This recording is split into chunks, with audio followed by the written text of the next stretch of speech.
जय जोहार, नमस्कार। आप देख रहे हैं सुप्रभात न्यूज छत्तीसगढ़। आइए जानते हैं छत्तीसगढ़ की टॉप बड़ी खबरों को। इससे पहले छत्तीसगढ़ के कौन से जिले से न्यूज को कहां से देख रहे हैं, कमेंट में जरूर बताएं, साथ ही लाइक जरूर करें। छत्तीसगढ़ में राशन कार्ड धारकों को अप्रैल में एक साथ मिलेगा 3 महीने का चावल। छत्तीसगढ़ में सार्वजनिक वितरण प्रणाली को लेकर बड़ा फैसला लिया गया है। अब अप्रैल महीने में ही 3 माह अप्रैल, मई और जून का चावल एक साथ वितरित करने का निर्णय लिया गया है। दरअसल पिछले कुछ समय से तकनीकी खामियों और सर्वर की समस्याओं के कारण राशन वितरण प्रभावित हो रहा था। इसके साथ ही गोदामों में स्टॉक की कमी ने भी स्थिति को जटिल बना दिया था। फरवरी और मार्च में भी वितरण को सुचारू रखने के लिए अस्थायी उपाय किए गए, लेकिन अपेक्षित सुधार नहीं हो सका। इन्हीं परिस्थितियों को देखते हुए खाद्य विभाग ने नई रणनीति अपनाई है। रायपुर में 23 मार्च को प्लेसमेंट कैंप का होगा आयोजन। 100 से अधिक पदों पर होगी सीधी भर्ती। रायपुर जिले के बेरोजगार युवाओं को रोजगार देने के लिए जिला रोजगार एवं स्वरोजगार मार्गदर्शन केंद्र रायपुर की तरफ से 23 मार्च को प्लेसमेंट कैंप लगाया जाएगा। ये कैंप सुबह 11 बजे से दोपहर 3 बजे तक आयोजित होगा, जहाँ स्थानीय युवक युवतियां सीधे पहुंचकर नौकरी के लिए आवेदन कर सकेंगे। इस कैंप में निजी क्षेत्र की कंपनियां हिस्सा लेंगी। वोडाफोन आइडिया रायपुर में अर्बन प्रमोटर के 100 पदों पर भर्ती की जाएगी। इन पदों के लिए 10वीं 12वीं से लेकर स्नातक और स्नातकोत्तर पास उम्मीदवार आवेदन कर सकते हैं। चयनित अभ्यर्थियों को 10,000 से 20,000 रुपए तक मासिक वेतन दिया जाएगा। एआई से बदलेगी रेलवे की तस्वीर। स्मार्ट कैमरों से टिकट चेकिंग और सुरक्षा होगी हाईटेक। छत्तीसगढ़ के बिलासपुर जिले में भारतीय रेलवे अब टिकट चेकिंग और स्टेशन प्रबंधन को पूरी तरह तकनीक आधारित बनाने की दिशा में तेजी से आगे बढ़ रही है। नई व्यवस्था के तहत आर्टिफिशियल इंटेलिजेंस से लैस स्मार्ट कैमरे स्टेशन के हर हिस्से पर नजर रखेंगे, जिससे सुरक्षा और प्रबंधन दोनों में बड़ा बदलाव देखने को मिलेगा। नई प्रणाली के तहत स्मार्ट प्लेटफॉर्म, प्रवेश और निकास द्वार सहित सभी संवेदनशील क्षेत्रों में एआई आधारित कैमरे लगाए जाएंगे। छत्तीसगढ़ में खुलेंगे 5 नए मेडिकल कॉलेज। एमएमसी इसी महीने करेगी मेडिकल कॉलेजों का निरीक्षण। दरअसल आपको बता दें कि छत्तीसगढ़ सरकार की घोषणा पर नजर डालें तो प्रदेश के 5 शहरों में नए चिकित्सा महाविद्यालय खुलेंगे।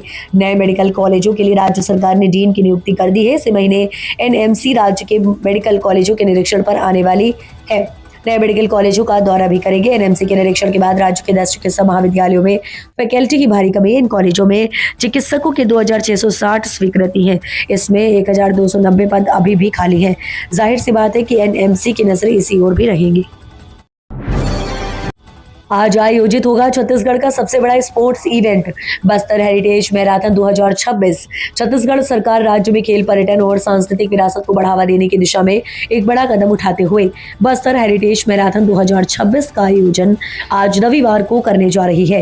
ये राज्य का अब तक का सबसे बड़ा रनिंग इवेंट होगा। दरअसल आपको बता दें, जिसकी शुरुआत जगदलपुर के ऐतिहासिक लालाबाग मैदान से होगी और समापन विश्व प्रसिद्ध चित्रकूट जलप्रपात पर होगा। प्राकृतिक सौंदर्य से भरपूर इस रूट पर दौड़ते हुए प्रतिभागियों को बस्तर की अद्भुत वादियों और सांस्कृतिक पहचान का अनूठा अनुभव मिलेगा। पीएम सूर्य घर योजना से जशपुर के गांव में आई रोशनी। मुफ्त बिजली से ग्रामीणों को मिली बड़ी राहत। छत्तीसगढ़ के जशपुर जिले में प्रधानमंत्री सूर्य घर मुफ्त बिजली योजना के जरिए जिले के ग्रामीण इलाकों में ऊर्जा आत्मनिर्भरता की दिशा में बड़ा बदलाव देखने को मिल रहा है। दरअसल आपको बता दें कि योजना के प्रभावी क्रियान्वयन से आम लोगों को न केवल बिजली बिल से राहत मिल रही है, बल्कि वे स्वच्छ और सस्ती ऊर्जा का लाभ भी उठा रहे हैं। प्रधानमंत्री नरेंद्र मोदी और मुख्यमंत्री विष्णुदेव साय के नेतृत्व में इस योजना को जशपुर जिले में तेजी से लागू किया जा रहा है। इसके परिणाम स्वरूप दूर दराज के गाँव में रहने वाले लोगों को अब सौर ऊर्जा का उपयोग कर रहे हैं और अपनी बिजली जरूरतों को खुद पूरा कर पा रहे हैं। चैत्र नवरात्र के बीच कई ट्रेनें कैंसिल। बिलासपुर रायपुर रूट प्रभावित। चैत्र नवरात्र के बीच रेलवे ने यात्रियों को बड़ा झटका दिया है। दक्षिण पूर्व मध्य रेलवे के रायपुर मंडल में अंडर ब्रिज निर्माण कार्य के चलते 22 और 23 मार्च को 8 मेमू और पैसेंजर ट्रेनों को कैंसिल कर दिया गया है। रेलवे अधिकारियों के अनुसार रायपुर मंडल के देहातबंद बाटापारा सेक्शन में लेवल क्रॉसिंग क्रमांक 389 पर रोड ओवर अंडर ब्रिज का निर्माण अंतिम चरण में है। फ्री फायर एनओसी खत्म। स्कूल, हॉस्पिटल समेत अन्य संस्थानों की बड़ी मुसीबत। प्रदेश में अब तक सरकारी स्तर पर निःशुल्क होने वाली फायर एनओसी प्रक्रिया को निजी कंपनियों के हवाले कर दिया गया है। नई व्यवस्था के तहत निजी एजेंसियां फायर ऑडिट के लिए 10 रुपए प्रति वर्ग फीट तक शुल्क ले रही हैं। इसका सीधा असर स्कूलों, कॉलेजों, अस्पतालों और अन्य संस्थानों पर पड़ेगा, जिससे शिक्षा और इलाज महंगी होने की आशंका है। तो सिर्फ उसे फायर ऑडिट के लिए हर साल करीब 5 लाख रुपए तक खर्च करने पड़ सकते हैं। तिलहन किसान मेले का शुभारंभ। सीएम साय बोले, किसानों से किए वादे पूरे कर रही सरकार। छत्तीसगढ़ के मुख्यमंत्री विष्णुदेव साय ने शनिवार को अंबिकापुर स्थित राजमोहिनी देवी कृषि महाविद्यालय एवं अनुसंधान केंद्र में 2 दिवसीय राज्य स्तरीय तिलहन किसान मेले का शुभारंभ किया। इस दौरान उन्होंने विभिन्न विभागों एवं संस्थाओं द्वारा लगाए गए स्टॉलों का अवलोकन कर आधुनिक कृषि तकनीकों और तिलहन उत्पादन बढ़ाने के प्रयासों की सराहना की। विश्व वानिकी दिवस के अवसर पर मुख्यमंत्री ने एक पेड़ मां के नाम अभियान के तहत महाविद्यालय परिसर में पौधारोपण कर पर्यावरण संरक्षण का संदेश दिया। रायपुर में गर्मी से पहले पानी सप्लाई पर संकट। पहले 1.5 करोड़ का टेंडर फेल। गर्मी के मौसम में शहर में पानी की निर्बाध आपूर्ति सुनिश्चित करने को लेकर नगर निगम की तैयारियां एक बार फिर सवालों के घेरे में है। टैंकर के माध्यम से जलापूर्ति के लिए पिछले महीने जारी 1.5 करोड़ रुपए का टेंडर पूरी तरह विफल साबित हो गया, क्योंकि इसमें एक भी वेंडर ने भागीदारी नहीं दिखाई है। इसे लेकर चर्चा है कि टेंडर की शर्तें जटिल थी, अनिर्धारित दरें वेंडरों के लिए लाभकारी नहीं थी। यही वजह रही कि किसी भी ने इसमें भाग लेने की इच्छा नहीं जताई।